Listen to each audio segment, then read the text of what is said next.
llaman del colegio. Que son cosas que no esperas, lo de colegiada distinguida. Hombre, siempre había colaborado con el colegio haciendo cursos y se hacían muchísimos de análisis clínicos cuando los laboratorios clínicos privados funcionaban. Eso, por desgracia, es otra historia, porque sabéis que ahora los diagnósticos van siempre en grandes plataformas y en los hospitales. Y entonces, con Vicente Morales, otro gran luchador y de gran apuesta de los laboratorios clínicos, pues hicimos muchas cosas. Supongo que en ese contexto fue por lo que me nombraron. Bueno, pues me llamó aquí mi querido José Luis para proponernos el colaborar en este curso para daros una orientación, un esbozo de los resultados de los análisis clínicos y en este caso microbiológicos que os pueden pedir los pacientes en la oficina de farmacia. La parte de zoología, que luego después os va a dar Soledad, yo creo que puede estar más apropiada en el contexto de interpretación de resultados, pero la parte que me corresponde a mí de enfermedades infecciosas creo que va en el contexto de daros una explicación de las preguntas clínicas que os hace el paciente de un cuadro clínico que tiene puntual y que con ese cuadro hacia qué diagnóstico lo podéis orientar y sobre todo hacia dónde puede ir, porque la mayor parte de las veces el paciente va a la oficina de farmacia, paciente, usuario, cliente, amigo, a que le ayudéis para no intentar ir al clínico.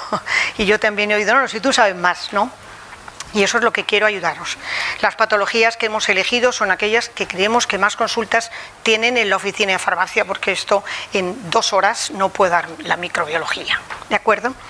Entonces, las enfermedades infecciosas, que es lo que os queremos, por Dios que me voy a caer y todo, es un estado patológico, ahí tenéis la definición, tampoco os lo voy a leer, que surge como consecuencia de un estado o una agresión de un patógeno determinado, que ¿qué es lo que va a hacer?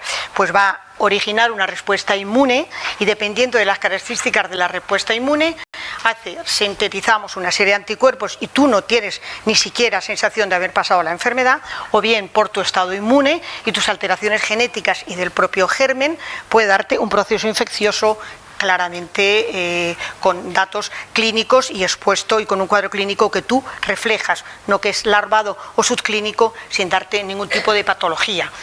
Sintetizas anticuerpos pero ni lo sabes. Eso nos pasa pues cuando vas a hacer una serología de papera, no sé qué, pero a lo mejor ni sabes ni que la has pasado, ¿de acuerdo? La microbiología, ¿qué es lo que intenta? Pues resolver estos problemas diagnósticos, patogénicos y terapéuticos de las enfermedades infecciosas que afectan al hombre. Y la tarea fundamental del laboratorio clínico es identificar estos microorganismos que están en los procesos y la realización del antibiograma si procede. En virus, por ejemplo, no lo hacemos. ¿Qué es lo fundamental para que en un laboratorio de microbiología nosotros podamos trabajar la muestra recibida por parte que nos trae el paciente con un volante añadido? Vamos a buscar en lugar de la infección cuál es el agente etiológico y el estudio a elegir. Eso viene determinado por el clínico, que es el que ha visto el cuadro clínico.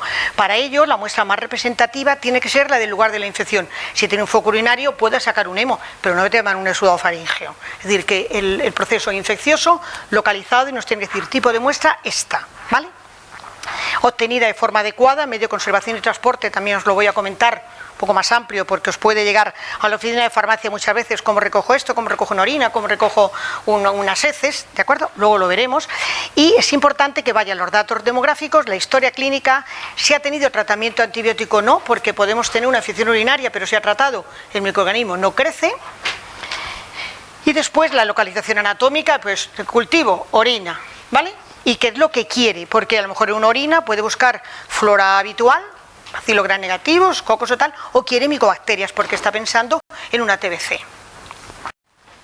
Los medios de conservación y transporte que tenemos en los laboratorios, como veis, son un montón.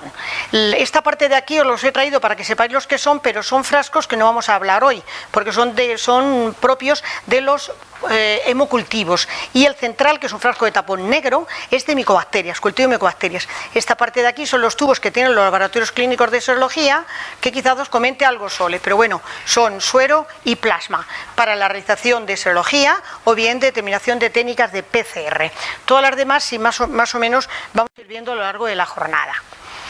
Las técnicas que nosotros utilizamos, os hago un esbozo porque me voy a meter enseguida a los cuadros clínicos de infecciones urinarias o genitourinarias, pues son métodos que recordaréis de la facultad. Vemos la morfología de las colonias, vemos la forma que se desarrolla y vemos las pruebas bioquímicas, pero esto es porque tengáis una idea. Cuando nos llega la muestra, pues hacemos una tinción de grano, lo vemos al microscopio, vemos pruebas bioquímicas. Cómo sembramos en determinadas placas, os hablo siempre de cultivo, no de serología.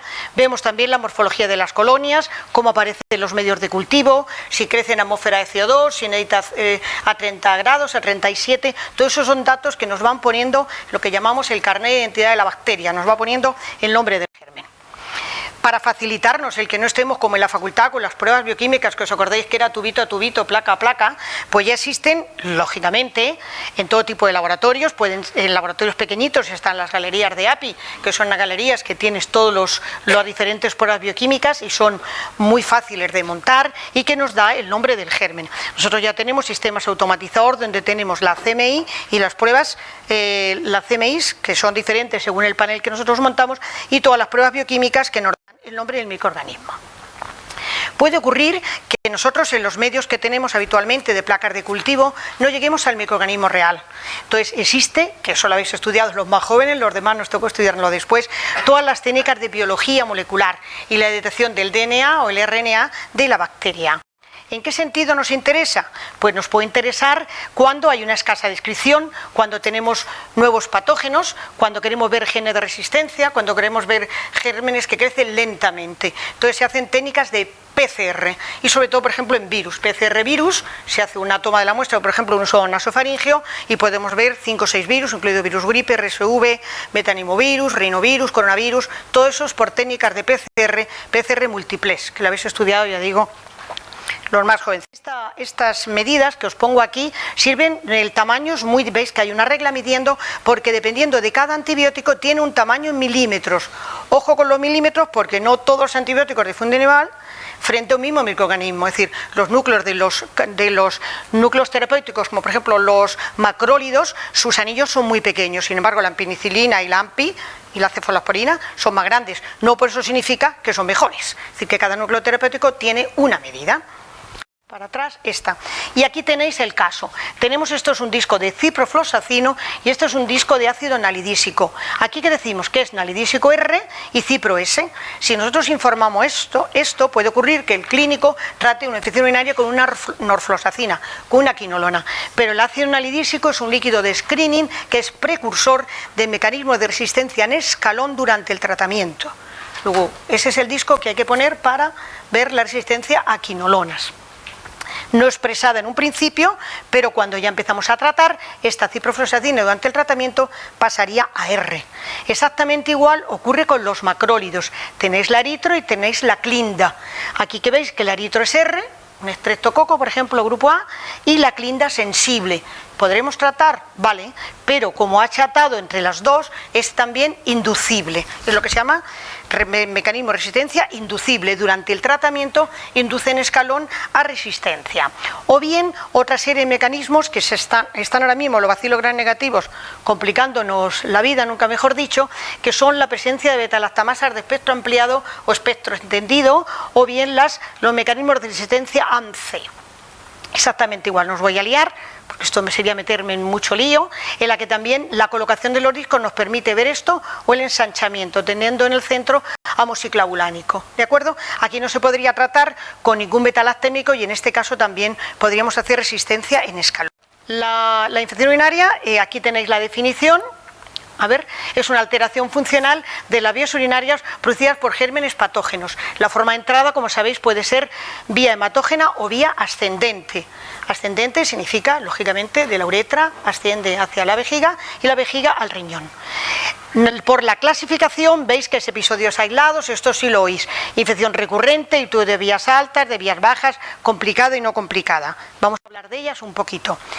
Hay un caso que suele ocurrir, que os puede llegar el paciente a la farmacia y decir: es que tengo una infección recurrente, o repito mucho la infección, o tengo infecciones urinarias de repetición. Aquí os he señalado, intento resumir lo mejor posible, la definición de cada uno de los casos. Y esto es importante: recurrente, cuando un paciente tiene 3 infecciones de ITU, infección del tracto urinario agudo, complicada o no, en los 12 meses o 2 episodios en los 6 meses. Os lo digo porque en estos casos a veces, ahora os comentaré cómo tratan.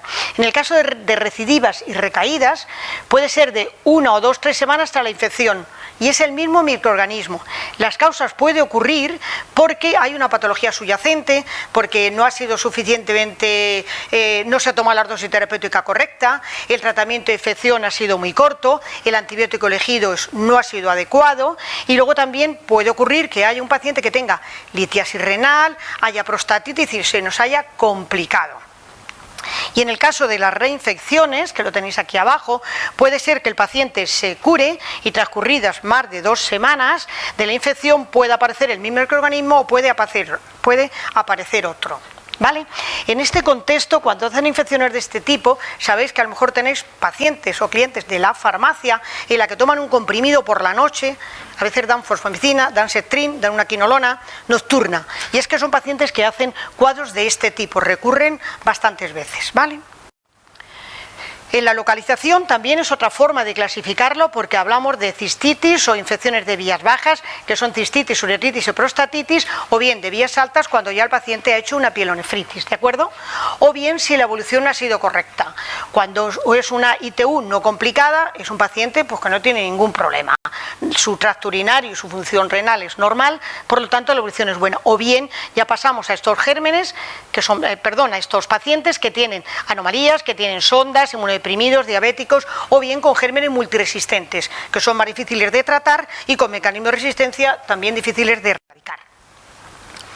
Hay una serie de conceptos o síndromes clínicos que debéis controlar en la infección urinaria, porque puede ocurrir que digan, es que tengo una bacteriuria asintomática, ¿por qué no me tratan?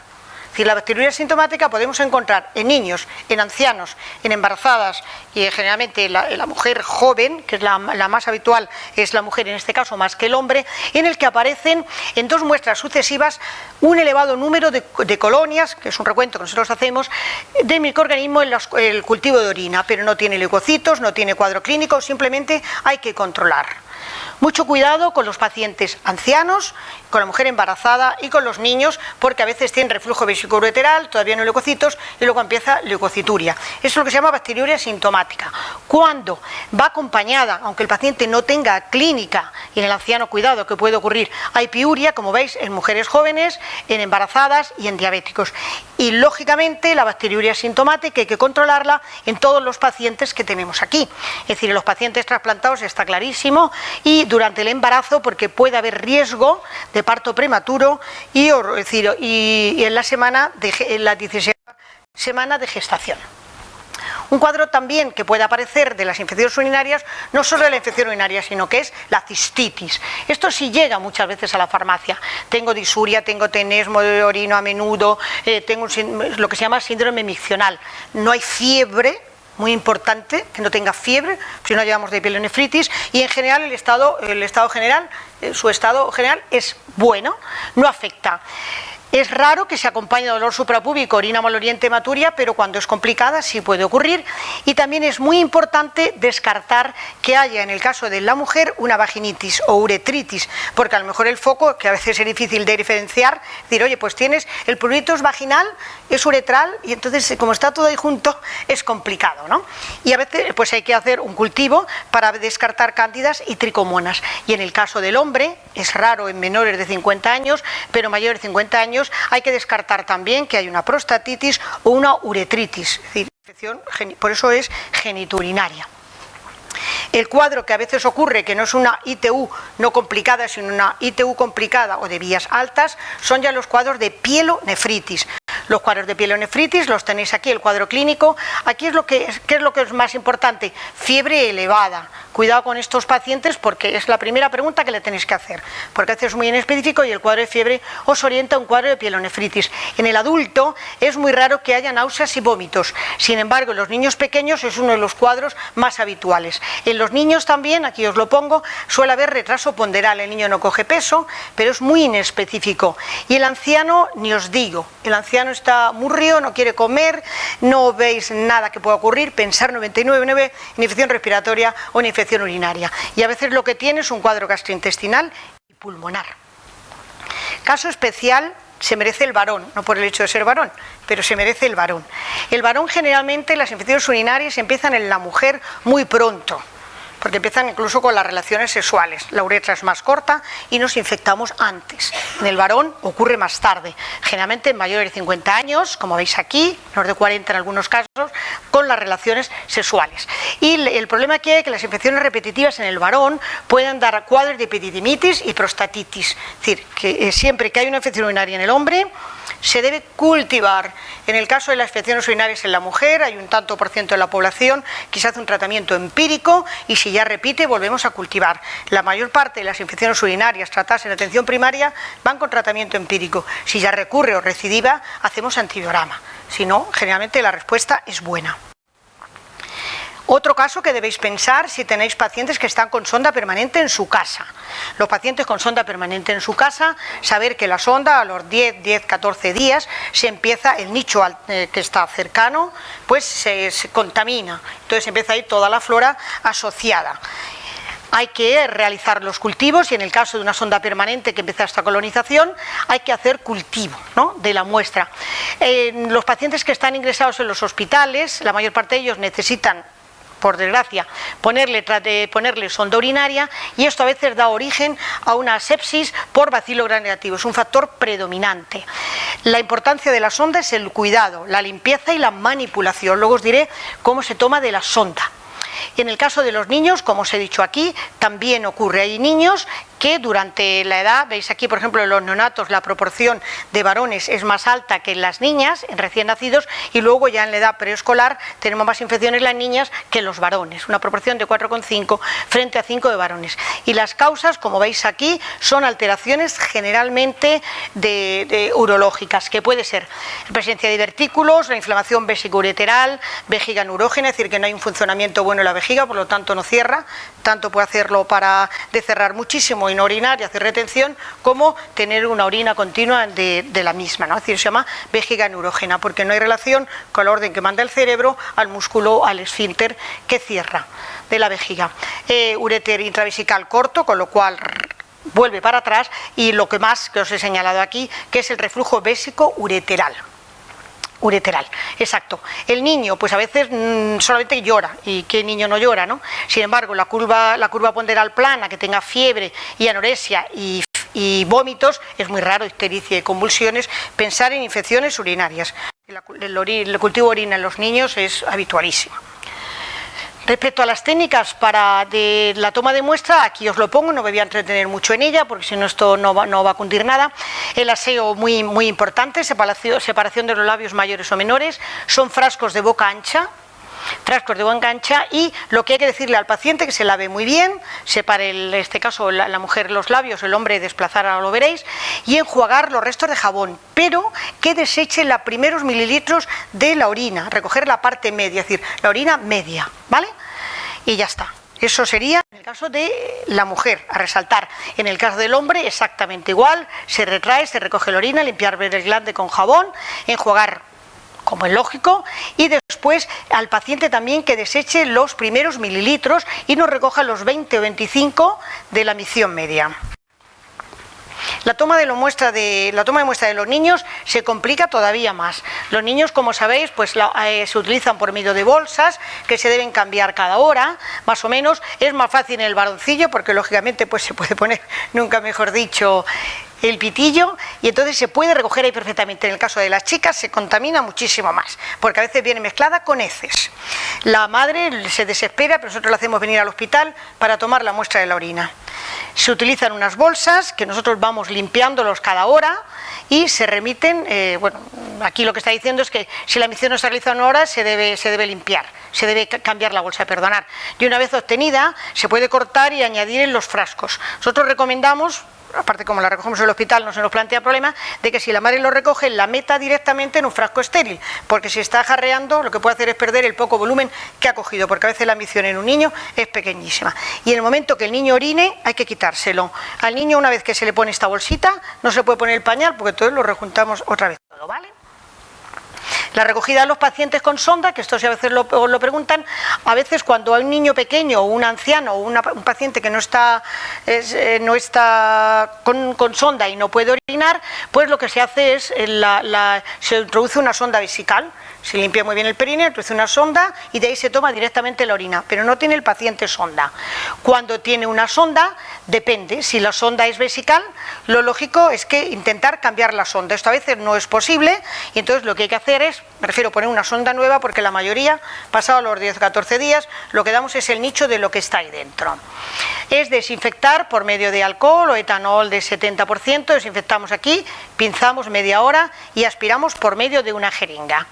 Hay otra serie de catéteres o sondas de nefrostomía que lo que hacemos es un dispositivo especial, que me perdonen, no tengo imagen, pero este va acotado directamente al riñón y se pinza y se aspira la orina también a través de esa sonda.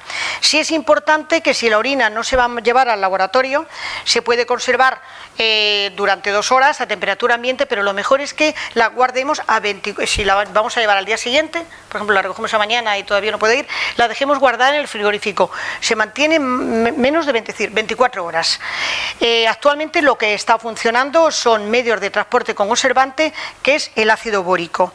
Si por casualidad lo que pidiera el médico fuera micobacterias, no pueden ir con ácido bórico. Es un frasco de 50 mililitros, no voy a hablaros de micobacterias, porque entonces sería enorme. Pero sí he hecho aquí un pequeño comentario y lo he subrayado, porque micobacterias y virus no se puede poner bórico. Para lo demás, sí. La interpretación de los resultados de la muestra de procesamiento de resultados es que nosotros cuando llegan al laboratorio los sembramos. Hay hospitales que ponen sangre, nosotros solamente ponemos CLET y McConkey. Hacemos una tinción de Gran, incubamos 18 horas a 35 grados y vemos los microorganismos. Hay unos índices de CAS que se están manejando desde 1960, que para determinar una infección urinaria es una bacteriuria significativa. La infección urinaria se determina a cuadro clínico, no el hecho de las bacterias en orina. Más de 100.000 unidades formadoras de colonias por mililitro. Aquí tenéis la placa donde hay diferentes colonias y más o menos contamos 1/4 si se sale, porque enseguida multiplicando por el asa de que hayáis puesto de 1 o de 10. Hay una serie de excepciones. ¿Cuáles son? Pues que orinas obtenidas por punción suprapúbica o proceder de riñón, cualquier número vale. Es decir, que lo de las 100.000 es un dato solamente quizás en ITU no complicada. Tenemos que ya estudiar caso a caso. Hay casos de mujeres con síndrome micional y que hay leucocitos, que también se valora el recuento bajo. Luego cuidado con los 10 elevado a 5 que se ha hablado todo este tiempo. En varones, los recuentos, esto es 10 elevado a 3, en los varones se valoran los recuentos de 10 elevado a 4, también por debajo de los índices de CAS. Y luego también, cuando hay un sondaje vesical, lo que os he dicho, que al paciente se le pone una sonda para sacar la orina, en recuentos significativos, cualquier microorganismo en estado puro, me refiero uno solo. Cuando nosotros vemos varios microorganismos en ITU no complicada, debemos decir flora saprofita, contaminante de, contaminante de flora de piel, muestra contaminada, recomendamos repetir nueva extremando las condiciones de asepsia. Es decir, veréis miles de nombres diciendo que hay flora mixta y que la muestra no es válida. Hay muchísimos textos. Aquí os he traído las sensibilidades acumuladas de las enterobacterias del hospital en el año 2015. Estos son de todos los aislados en infección urinaria, no solo son de atención primaria. Por lo tanto, la resistencia que tenéis aquí puede verse afectada en pacientes ingresados en los hospitales donde la presión antibiótica es más alta. De todas maneras, veréis lo llamativo que hay núcleos terapéuticos que se mantienen muy bien. Mirar la fosfomicina, no es por hacerle propaganda, pero un 97% son sensibles. La cepa más aislada, el microorganismo más aislado, que es Escherichia coli. Es un fármaco español que hay que apoyar bastante. En el caso de la Augmentine tenemos un 72% de las cepas que son sensibles, por lo tanto un 28R. Ojo que estoy diciendo que no son pacientes de atención primaria, sino todos los colis aislados en orina en los cultivos del hospital. Las quinolonas, veis cómo van, un 67% en Escherichia coli. Cuidado con el empirismo del tratamiento de quinolonas en las infecciones urinarias complicadas o pacientes mayores. Los niños, por cierto, hay que tener muchísimo cuidado por el metabolismo óseo. Los microorganismos, el cultivo de orina, de los aislados del año 2015 y el 2015, como veis en orina, el germen más aislado es el coli. Luego tenemos Klebsiella, Enterococcus, es decir, veis un montón de microorganismos muy diferentes. Si el paciente está con sonda, ya veis que empiezan más los pseudomonas y gérmenes que aquí es raro ver, como son los Acinetobacter, que son microorganismos que por desgracia tenemos en las UCIs con un elevado número de resistencias y son casi multiresistentes.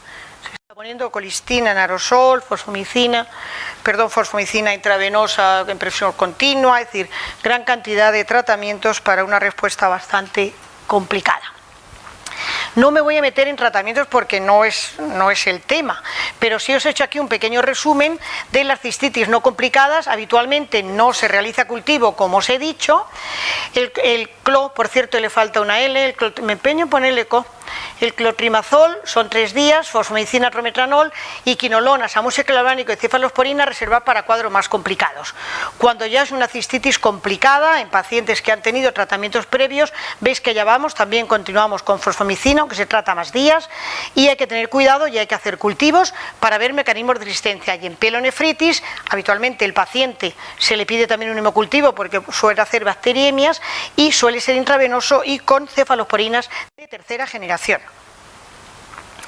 Aquí os traigo un informe de un cultivo de orina, es decir, mujer de 20 años con diagnóstico de ITU, solicitado desde atención primaria. La muestra es orina, nosotros le sacamos en el cultivo, estos son resultados de pacientes que hemos sacado. Escherichia coli y el número de colonias más de 100.000, si quería decirlo a 5 unidades formadas de colonias. Y le ponemos este comentario, cepa analidísico R, lo que os he dicho antes. Existe una resistencia a primer nivel de fluorquinolona, con posibilidad de desarrollar resistencia a lo largo del tratamiento. Si el clínico, como le hemos dicho, Cipro R, y Cipro S y Norflo S, que es como nos sale el antibiograma, trata con quinolonas, se puede desarrollar en escalón, es decir, que este núcleo hay que informárselo siempre. Si no lo pones, puede ocurrir que al tratar con quinolonas se complique y no haya una respuesta al tratamiento. ¿Cuál sería el tratamiento aquí en este caso? Pues podría ser fosfomicina o amoxiclavulánico. Como veis, el Cetrin R. Y es una mujer de 21 años, que no son mujeres adultas. Mujer de 81 con diagnóstico de pielonefritis, esta ya es una paciente que estaba en el servicio de nefrología. ¿Qué pasa en estos casos? Pues que las infecciones urinarias son complicadas y los gérmenes que vamos a sacar, veis que el recuento ya es bajo, está en 50.000, os parece bajo, pero es significativo a tope, y es una beta-lactamasa de espectro extendido. ¿Esto qué significa? Que todos los beta-lactámicos son R, excepto amoxiclavulánico. Pipertazo no es habitual que traten ahí, si fuera otra localización sí. Y de nuevo, ¿cuál sería el núcleo de elección? Pues amoxiclavulánico o fosfomicina. De nuevo, el trimestoprim. Espera, que me he pasado esta. Aquí el rojillo. No salió Neisseria gonorrea. Llamativo. Durante muchísimo tiempo nosotros se ha estado poniendo la penicilina, creo que era 1 millón de unidades en bolo único, un pinchazo. Creo que dolía mucho, pero bueno, como le va la marcha, pues repiten. Y entonces la penicilina intermedio, pensar ahora que la penicilina está habiendo resistencia y cuál es el tratamiento actual y qué más se suele poner. Pues están con ceftriaxona, 200 gramos intramuscular, y ocefisima, 400 miligramos en dosis oral única. A veces repiten. Como veréis ya, ojo con la penicilina en el caso del gonococo.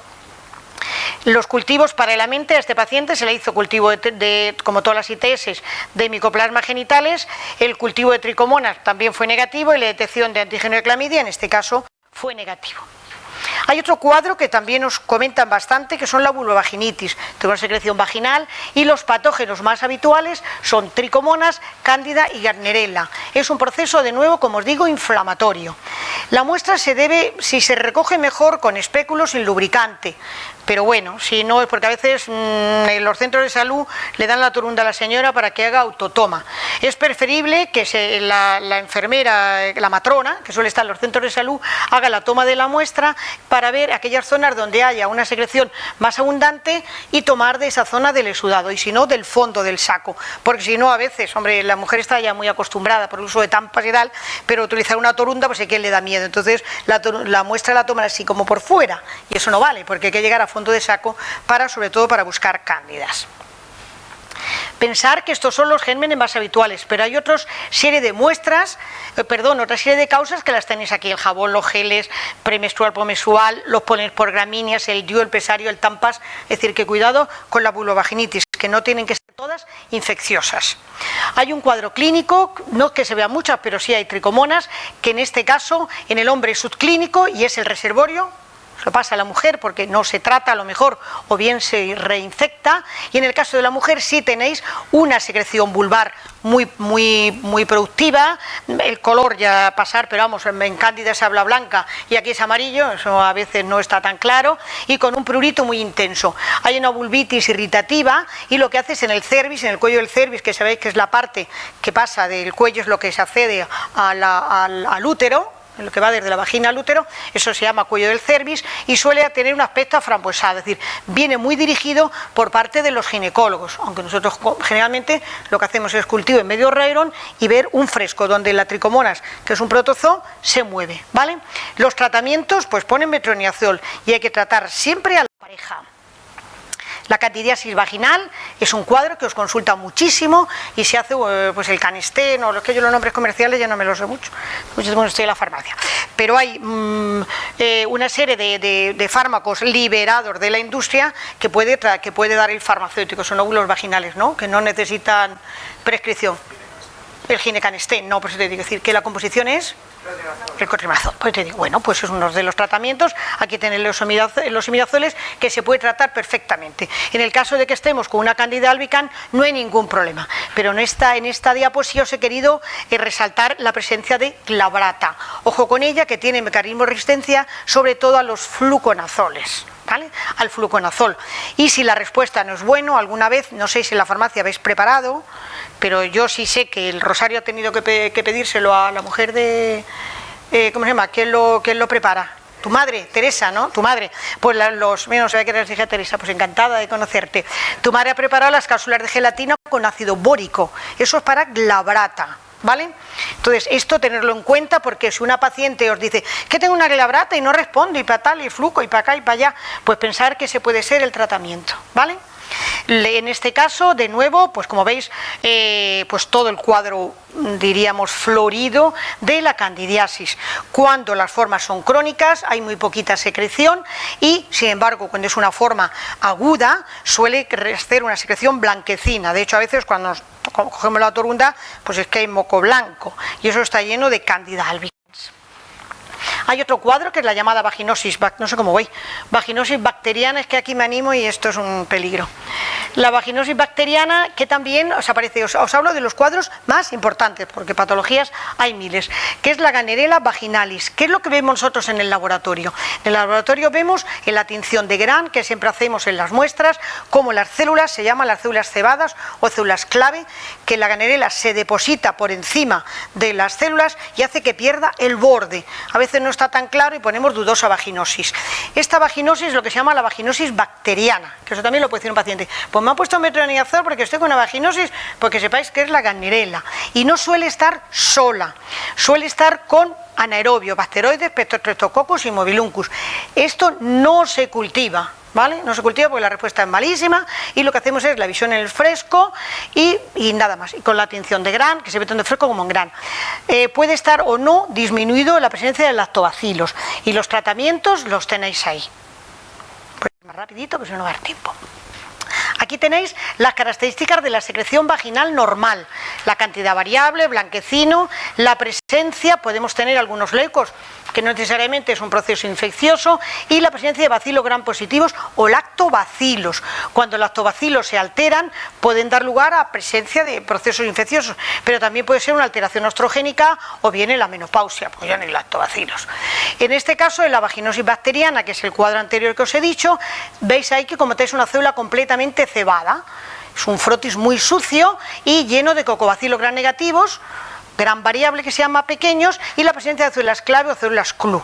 Lo del olor ya es un principio, porque todo huele fatal a veces. Hay otras infecciones que no dejo de pasar por alto, porque sobre todo se estudian para las uretritis, tiene menor incidencia en mujeres, que son Mycoplasma hominis y Ureaplasma urealyticum, ¿de acuerdo? Esto no hacemos el estudio en el exudado uretral del varón, también lo podemos hacer en el semen y también en los exudados endocervicales de la mujer. Sobre todo estamos sacando Ureaplasma ureolíticos en prostatitis crónica. Y por último, dentro del grupo, bueno, no me queda la lepra, me parece, en los herpes genitales, saber que se hacen estudios de lesiones herpéticas, que son lesiones ulceradas, que empiezan como una especie de vesícula que se rompe, y lo que hacemos es un cultivo, un raspado, con estas torunditas y este medio de transporte UTM que se llama, que es un medio de virus, para tomar muestra de aquí. Esta es mucho más florida, pero esta ya está rota y artefactada. A veces incluso el paciente pues se trata con corticoide, aunque tiene una vesícula, se trata empíricamente. Aquí lo que hacemos en estas úlceras genitales producidas por grupo herpes, que la puede tener tanto el hombre como en la mujer, hacemos unas técnicas de PCR. Y luego no he querido dejar, aunque Soledad os va a hablar de la serología, me parece, creo que sí, es treponema pallidum. Últimamente cada vez hay más sífilis, la gente se le ha ido el miedo del VIH, pues el VIH por detrás está la sífilis, ¿vale? Es decir, que sepáis que hay sífilis. Normalmente nos viene del servicio de dermatología que nos pide que tomemos la muestra. La muestra generalmente lo recogen ellos. Rompen la vesícula y si no, nosotros hemos hecho el otro día de un paciente de atención primaria, no logramos verlo, ¿vale? De todas maneras aquí se hace serología y técnicas de reaginas, los RPRs. Tocamos la úlcera y la vemos al microscopio. ¿Cómo se ve? Pues la espiroqueta del treponema. Os lo he puesto para que sepáis que sífilis sigue activa la cosa. Los informes que nosotros podemos sacar de las infecciones geniturinarias, de las infecciones vaginales en este caso. Paciente de 25 años que presenta un cuadro de vaginitis y vulvovaginitis. El informe de microbiología, ¿qué muestra nos ha enviado el médico? Muestra de exudado vaginal. ¿Cuál es la tinción? En la tinción vemos, no se observan leucocitos, no se observan lactobacilos de Döderlein y lo que vemos células clave compatibles con vaginosis bacteriana. Se pondría tratamiento con metronidazol, esta es la Gannerella y Gardnerella vaginalis, y el cultivo de hongos nos dio negativo. A veces tenemos las dos, ¿eh? Este es otro cuadro clínico, dice paciente de 29 años con un cuadro de cistitis y leucorrea blanquecina, ya nos ha dado el diagnóstico, pensar en levaduras. La tinción de Gran, no se observan leucocitos, y se observa presencia de levaduras filamentadas. La respuesta inflamatoria que hace sobre la mucosa las cándidas no aparece en leucos la mayor parte de las veces, es decir, está sola, ¿de acuerdo? La candidiasis, no hay una respuesta inflamatoria en la que hayan polinucleares en el área.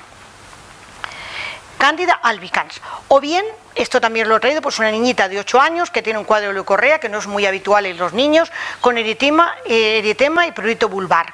En los niñas en este caso, generalmente lo que solemos aislar es hemófilos influenza y el estreptococo beta hemolítico grupo A, y puede ser también aureus, ¿de acuerdo?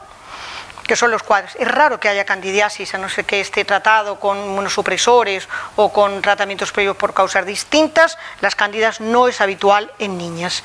Los más habituales son hemófilos y siempre que haya respuesta inflamatoria, porque muchas veces se está colonizando. Aquí, como veis, bueno, pues también le damos el antibiograma y generalmente pues suelen poner una amoxicilina clavulánica.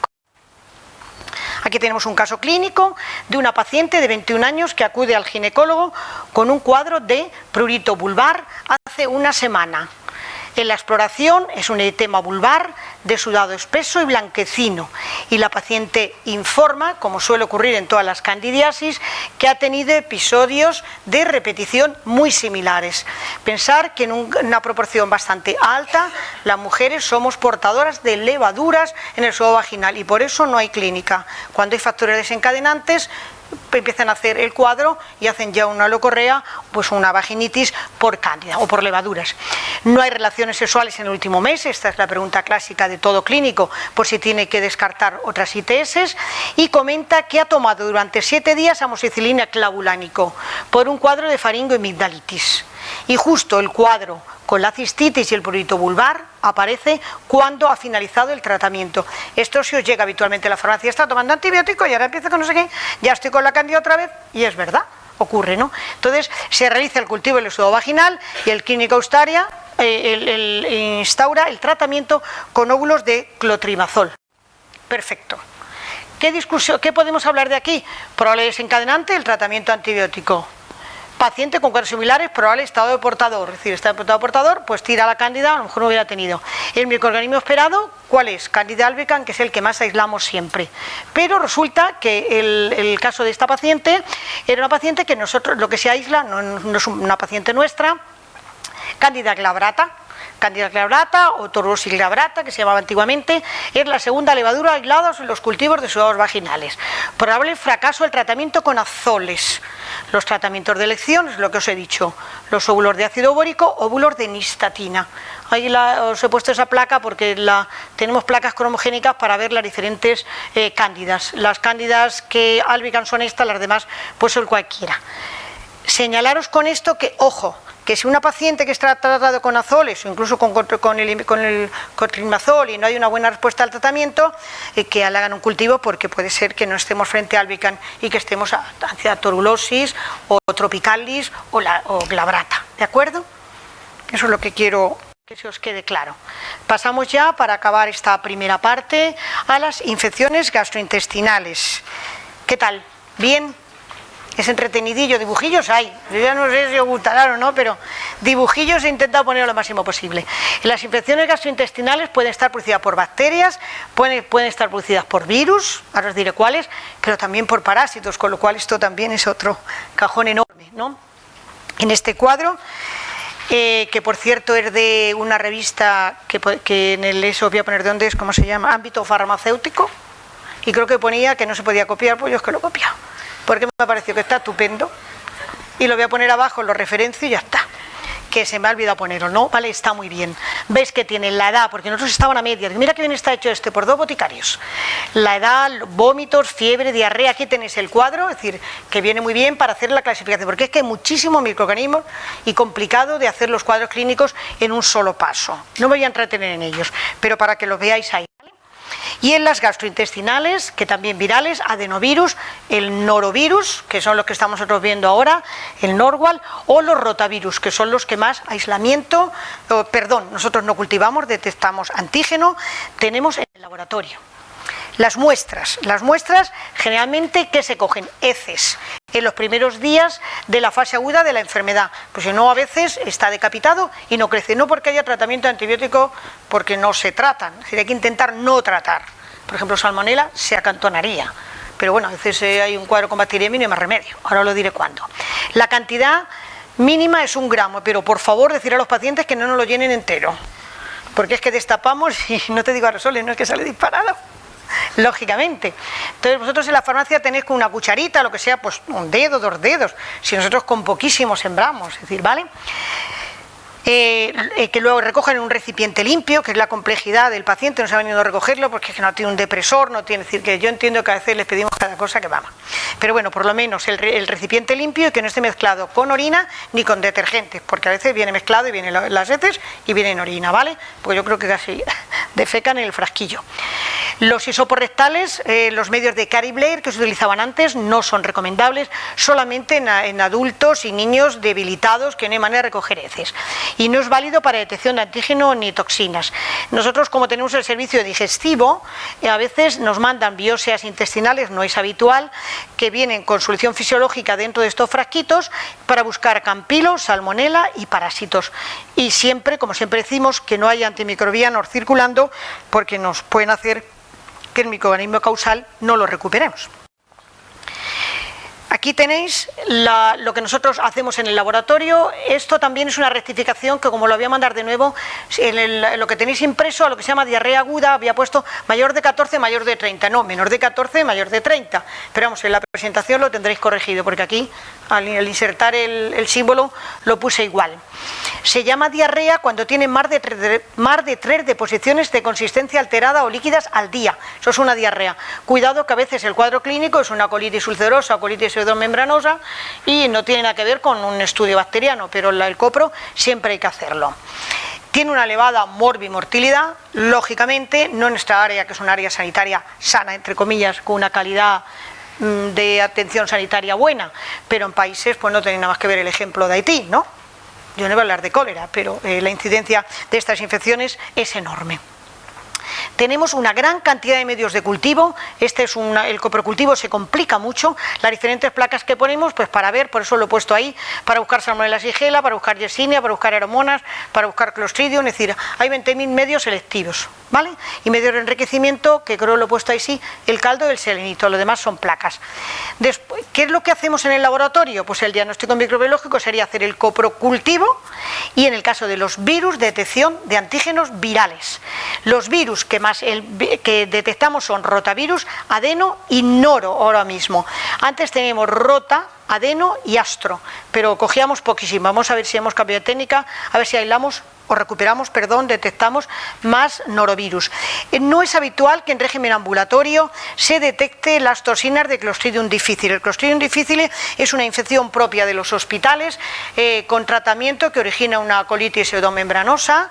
Está en el 20% de los pacientes ingresados, pueden tener Clostridium en las heces y lo que hay que demostrar que sea toxigénico, toxina A y B, ¿vale? En los niños menores también de 6 meses también hay Clostridium, y ahora mismo cuando hay una presión antibiótica elevada o los tratamientos con Clinda, con antibióticos de amplio espectro que actúan sobre todo porque esto es un anaerobio, pues nos piden también la detección de toxina de Clostridium. Paralelamente nosotros cultivamos. No es habitual que nos salgan las toxinas negativas y la GDH, que es otro antígeno que tiene el Clostridium, y nos salgan las placas, pero preferimos hacerlo mucho más amplio. Hay hospitales que solamente detectan toxina. Nosotros esta mañana me decía Soledad que había cogido uno por placa de cultivo y la toxina la había dado falsamente negativa. Pensar que la toxina es muy lábil.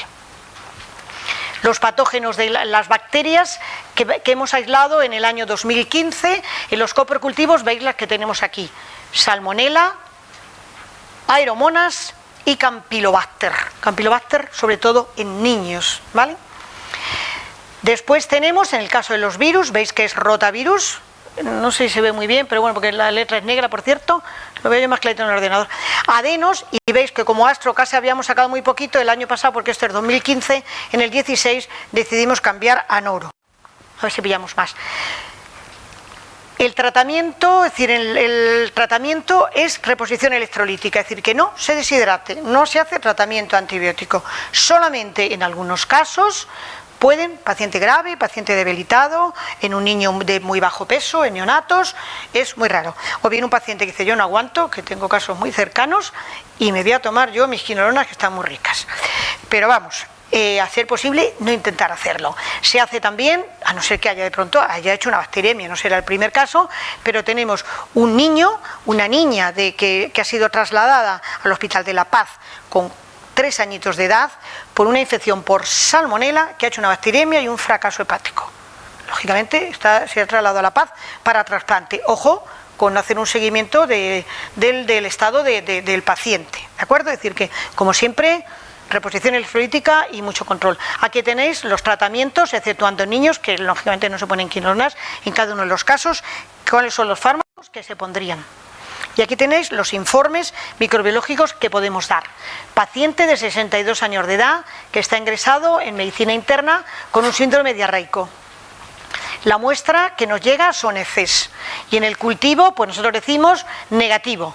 No aislamos y le decimos que hemos buscado, por si acaso él piensa en otra cosa. Por ejemplo, en una toxina. Nosotros no buscamos toxina de aureus, ni Escherichia coli enterohemorrágico, enteroinvasivo. Eso a veces lo mandamos a Majadahonda cuando las muestras tienen sangre, pero son casos muy raros, ¿vale? Y luego ya también, como es un paciente que está ingresado, como veis, le hacemos la toxina de Clostridium y el cultivo de Clostridium, que en este caso dio negativo. Pues bueno, bacteriano, nosotros no hemos sacado nada, no significa que no haya. Y el clínico sigue estudiando el síndrome diarreico. Paciente de 94 años que está ingresado en geriatría con un cuadro de diarrea y sepsis abdominal. El paciente tenía un cuadro con una sepsis abdominal y a la misma vez tiene diarrea solapada antes o después. El germen aislado es Aeromonas, pero mirar también. Nosotros la toxina de Clostridium difficile nos dio negativa, y en este caso por eso os lo he traído, y sin embargo el cultivo de Clostridium nos dio una cepa toxigénica, es decir, que hay que hacer las dos cosas. En este caso el paciente probablemente lo que le pusieran fue, empiezan a tratar primero con metronidazol, no por el Aeromonas ven a no sé qué de bacteriemia, metronidazol, y si no hay respuesta ponen banco frente al Clostridium. O bien una paciente de 3 años de edad ingresada en pediatría con un cuadro de diarrea. La muestra de heces, en este caso, es una salmonela. Veis que aquí, como es un adulto, hemos informado el ciprofloxacino, y aquí, que también se investiga en salmonela, el ciprofloxacino se podía poner en un adulto, en los niños la dejamos oculta, y los virus son negativos. Puede ocurrir que las infecciones gastrointestinales también sean producidas por parásitos. Es decir, no solo tenemos las bacterias que os he contado, sino parásitos. ¿Cómo veis? Dios mío. La toma de las heces. Se pueden hacer 3 muestras de heces de días sucesivos, no coger 3 muestras del mismo día, que eso también le dan al paciente los 3 frascos y los trae todos, como tiene diarrea, 3 seguidas, no, diferentes, para intentar coger el parásito en alguna de ellas, porque a veces no está en todas. Generalmente no está en ninguna, porque la rentabilidad es malísima. La dieta pobre, pues hay en residuos y en recipientes de boca ancha, y últimamente nosotros ya lo que tenemos es con medios de conservación y transporte. Si se va a demorar más de 2 horas, que es lo habitual, medio de SAF, que son estos frasquitos, ¿de acuerdo? Y hay una muestra que suelen pedir muy habitualmente los pediatras, que son las tiras de Graham o Sciurus, las tiras del Enterobius vermicularis. Aseo la noche anterior y cuando se levanta el niño o adulto, porque también se puede ver en adultos, recogerlo por la mañana sin haber defecado y sin lavarse. ¿Por qué? Porque la hembra pone los huevos en el recto. Entonces es separar ligeramente los pliegues y colocar un celo transparente, pegarlo en el porta, porque nosotros esto no se cultiva, esto se ve al microscopio. Ahora veréis cómo son los huevos. Los parásitos que nosotros vemos, tenemos Blastocystis hominis, que ha sido en un margen, como vemos poquísimos, hemos hecho un barrido de 10 años, porque vemos un montón de muestras, pero la rentabilidad es malísima. Está en el diagnóstico diferencial de diarrea inespecífica, y entonces pues se pide muchísimo y no es que digo que vaya bien dirigido, sino como en diagnóstico diferencial, pues ves un montón que son negativos. Los Blastocystis hominis es un patógeno bastante dudoso, ahora lo voy a comentar. Giardia lamblia se había oído de ellas, porque hay un montón de niños que se lo tratan con metronidazol. Dientamoeba fragilis con la paramomicina, y por cierto, mirar que hay 120 y tantas. Endolimas nana y coli no son patógenos, los osuros son patógenos, histolítica dispar no es patógena, ahora os lo comentaré, y Entamoeba germani tampoco es patógeno. Los Blastocystis hominis, y de este tema ya queda poquito, potencialmente patógenos. Se habla de que si no hay otro microorganismo, otra causa de la diarrea, se podría tratar con metronidazol, pero nosotros dudamos bastante. No obstante, si vemos muchos en las muestras de heces, los digestólogos tratan con metronidazol, porque no ven otro cuadro de la diarrea, ni al hacer la colono ven ninguna cosa especial. Pero ¿qué suele ocurrir? Pues que se suele colonizar bastante, está en población sana y con unas medidas higiénicas correctísimas, es decir, que no es un patógeno raro, ¿vale? Pero su valor patógeno es muy discutible, veremos en qué acaba. Dientamoeba fragilis, sin embargo, sí. No ingiere eritrocitos, es decir, que no veremos nunca heces con sangre, y tampoco evaden los tejidos. No tiene forma quística y se localiza en el colon. Esta hay que tratarla, y el tratamiento es paramomicina, y últimamente estamos viendo bastantes. Más amplitud le he querido dar a Giardia lamblia. ¿Por qué? Porque es el más habitual, que tenemos en los niños, en las guarderías, en los colegios, que normalmente no lo dice la madre, sigue llevándolo a la guardia, le pone el tratamiento, y a veces en los cuadros que dice, uy, pues es que mi amigo también, estaba la hija de mi amigo, cuando habla la madre en la puerta, y es que se lo pasan los niños de unos a otros. Entonces, se adquiere a través de los alimentos, que hay que lavarlos y tal, pero a veces no es posible, porque haciendo todas las cosas enormes y con una aguas limpias, como tenemos en España, entre comillas también, pues hay que lavar las verduras, frutas contaminadas y no cocinadas. Y lo más importante aquí es que se transmite de persona a persona, fecal oral. Los niños pues se chupan las manos, están con los mismos juguetes, entonces lógicamente se transmiten más que los adultos. Es una infección endémica en guarderías, con afectación de todos los familiares de los niños. Una cosa que hacen los padres es tratar al niño y no tratarse ellos. Eso, aunque no tenga clínica, hay que tratar a toda la familia. Pasa exactamente igual con los osuros. Lo que pasa es que, bueno, hay gente que no le apetece mucho, pero lo mejor es tratarte, ¿vale? Aunque tú no tengas ni cuadro.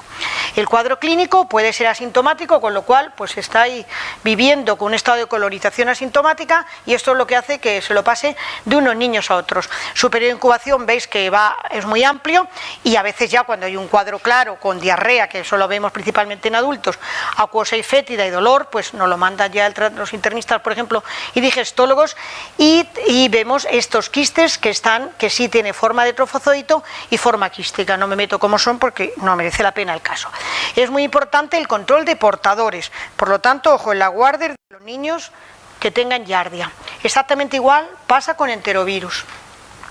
Los enterovirus vermicularis, los llamados osiuros, que son cosmopolitan, es una de las mayor incidencia que tiene la parasitosis tanto en España pero en el mundo, ¿no? Como vemos nosotros, las madres incluso en los pliegues del recto del niño por la mañana suelen ver las larvas, porque la larva baja a los pliegues del recto migra de una migración a poner los huevos. Es muy rara que infecte hacia arriba. Aquí yo creo que se ha puesto arro. Inflamación de la mucosa intestinal, hígado, pulmón es cuando sube, pero eso es rarísimo. Normalmente está en el colon terminal, está abajo. Entonces, nosotros ¿qué es lo que hacemos? Que cuando baja la hembra a veces nos mandan hasta la propia gusanilla, pega en el celo. Y la mayor parte de las veces lo que buscamos son osiuros de este tipo, como os he dicho en la anterior, con un pliegue, 3 pórtaras, 3 días distintos y sin lavar. Y nada más, de aquí resaltaros, esto es asintomático y estado de portador. El niño no tiene clínica hasta que empieza con un cuadro de prurito, es decir, el niño a veces se irrita, no duerme por la noche, tiene prurito anal, es decir, pero a veces luego puede ocurrir que no lo veamos. Si la hembra no ha bajado a poner los huevos, las tiras nos salen negativas, es decir, que hay mucho tratamiento empírico correcto para tratar estos casos de osiuros y de giardias.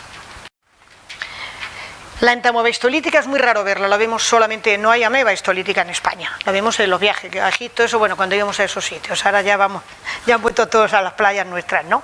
Bueno, pues la entamoeba histolítica, ¿cuál es la diferencia entre la histolítica dispar que si vemos aquí?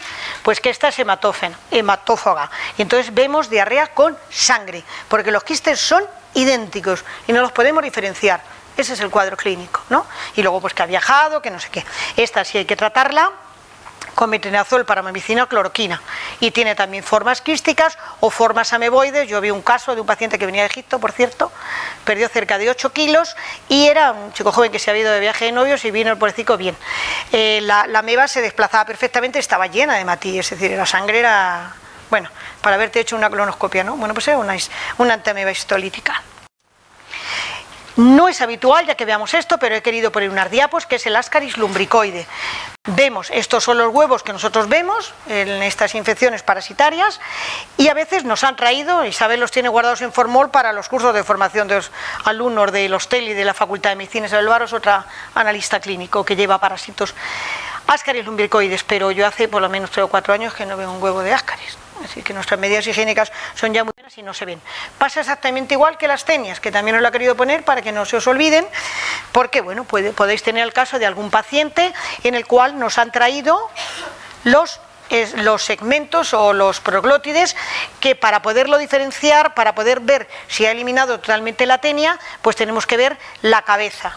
Yo no he visto tampoco ninguna cabeza, es decir, no sé si ha terminado de expulsar en mis 30 años, casi 38 de profesión, se ha expulsado la tenia, porque siempre se dice que, sabéis, recordar que hasta que no se expulsa la cabeza, vuelve a salir más segmentos, ¿vale? Y para el diagnóstico, lo que hacemos es intentar buscar en este pegote de segmentos el grávido, es decir, el que está lleno de formas de multiplicación, las proglótides gravis que se llaman, o uterinas. En el caso de Solium tiene pocas ramas uterinas, y en el caso de Saginata, que es la transmitida por la vaca, tiene muchas más. ¿Y el caso clínico cuál es?